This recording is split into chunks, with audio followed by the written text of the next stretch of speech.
તિલક કરી ચોખા રે લગાવતી, બોળા રે બાવે બેની રાખડી રે બાંધતી, બોળા રે બાવે બેની રાખડી રે બાંધતી. એ પછી કરાવી મોં મીઠું નજરું વાળતી, વીરાને બાંધે અમર રાખડી.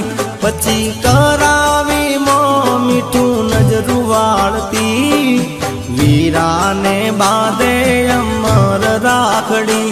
બેની વીરાને બાંધે અમર રાખડી.